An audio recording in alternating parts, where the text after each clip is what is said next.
Bugun sizlar bilan mana shu pichoqni hayotga qaytaramiz. Kuzatishda davom etinglar. Xo'p azizlar, qani boshladik bo'lmasam, eski sopini sindirib yuboramiz. Bu plastmassadan bo'lgan, yaroqsiz. Endi buni dumini to'g'irlaymiz. O'choqda qizdirib, bir boshdan urib, uchli shaklga kiygizamiz. Sop moslash oson bo'ladi. Mana ko'rishlaring mumkin. Endi bunga mana shu yong'oqdan bo'lgan sopimizni moslaymiz. Avvaliga tig'larini rezinka toshimizda silliqlab, damlarini o'tkir qilib, keyin sop moslashga o'tamiz. Bu pichoqning metali nerj ekan. To'g'irlab bering dedi. Xo'p, mana sopini ham moslab oldik. Moslab qo'rg'oshin quyiladigan joyini ozgina tosh qirida yedirib olamiz. Nima desanglar, qo'rg'oshin tushib qolishi mumkin siltinganda, o'shuning uchun u kavaga ushab qoladi. Xo'p, endi buni plastmassa yordamida sopini mahkamlab olamiz. Rosa ham tutab ketadi ekan. Mana shu mahkam ushash uchun qayta suqib mahkamlab olamiz. Bundan keyin esa qo'rg'oshin qurish jarayonini sizlar bilan ko'ramiz. Mana avvaliga nam lattani bunga o'rab olamiz. Sababi qo'rg'oshin quyilganda buni kuydirib qo'yishi mumkin. O'shuning uchun lattani o'rab qo'rg'oshinni quyamiz.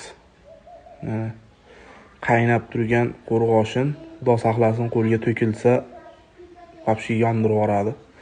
Qo'rg'oshinimiz ham qatdi. Endi buni kovya qilamizda. Mana qizdirilgan temirda kovya qilinadi. Bu yerini tekizlab, sababi egovlanganda, yo'nilganda osonroq bo'lsin deb shunaqa qilamiz. Mana endi azizlar, yo'nish jarayoni, buni qiyshiq-mishiq joylarini tekizlaymiz. Egov yordamida, cho'psa egov deyiladi, qo'limizdagi egov. Mana shu egov yordamida to'g'irlaymiz.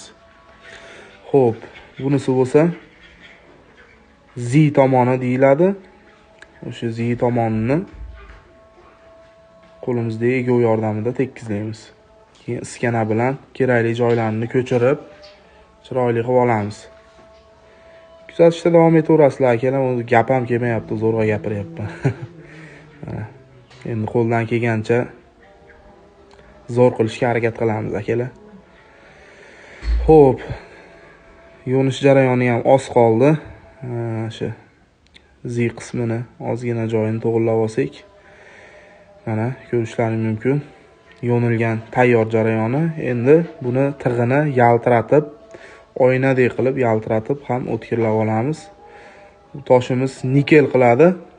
Nikel yordamida. Mana endi soplarni qiramiz. Tayyor bo'lib qoldi akalar. Soplarni qirib oppoq qilib olib, keyin egasiga topshiramiz. Bundan oldin reaksiyasini ko'ramiz. Reaksiyasini sinaymiz.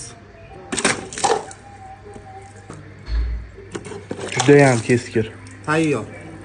Shuncha mehnatimizni qadrlaganlar kanalimizga obuna bo'lib, bir dona like bosib qo'ysanglar xursand bo'lardik.